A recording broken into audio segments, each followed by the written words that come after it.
Thankeulogy time now.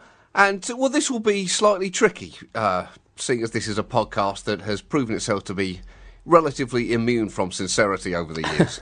But I think we can probably all agree Nelson Mandela was an incredible human being. I remember watching him get released on TV. I was 12, standing in my parents' kitchen as he walked out of jail. I remember the small things that led up to that moment. I remember it being important that we didn't buy bananas from South Africa during apartheid, to always look for a South African sticker in the supermarket on a banana and then put the banana back down if you saw one. I remember his face on T-shirts at Free Mandela concerts on TV. I remember growing up knowing in the abstract that this was a better human being than most other human beings. But it wasn't until I went to South Africa in 2010 that I got a sense of exactly what impact his life has had on every single human being in that country.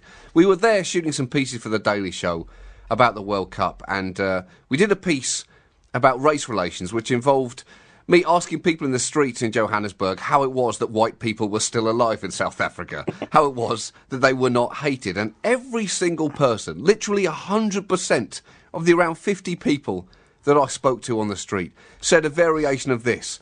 Well, we couldn't hate because Madiba told us not to.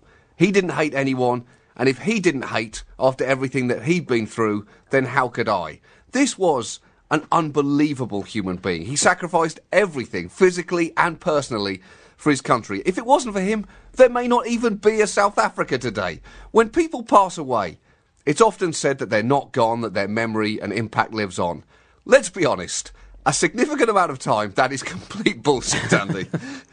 Nelson Mandela, though, perhaps more than anyone else that we get to share the earth with in our lifetimes, will never be forgotten. He was, to put it in an inappropriately profane way, f***ing amazing. And obviously very, very popular all around the world, and particularly in America. So popular, in fact, that he was removed from the US government's terror watch list, John. In which year? Which year is a little quiz for you. Oh, well, it was probably almost immediately, Andy. I want to say, I mean, we're going decades back, right? Yeah, I mean, you might think... Right, Andy? Well, you might think, why was he on that list in the first? Maybe it's a trick question. Maybe he was never on the terror watch list. That's right. It was a typo, so that's why it came off so quickly. In fact, it was in 2008 that he was finally removed from the US government's terror watch list. Right. The Bugle, of course, began in 2007. I'm not saying we were directly responsible, but you can draw your own conclusions. But 2008, that is just the 18 years after he was released from jail, 14 years after he became president of South Africa, 9 years after he stopped being president of South Africa, and 4 years after he largely withdrew from public life due to failing health. So why finally in 2008? Well, that was the year that he turned 90, John, and America clearly finally thought, oh, he's probably okay now. Best keep an eye on him. In fact, he seems to be popular not just in America, but all around the world. Let's keep an eye on everyone in America and the entire planet. 1, 2, 3, Mega Snoop.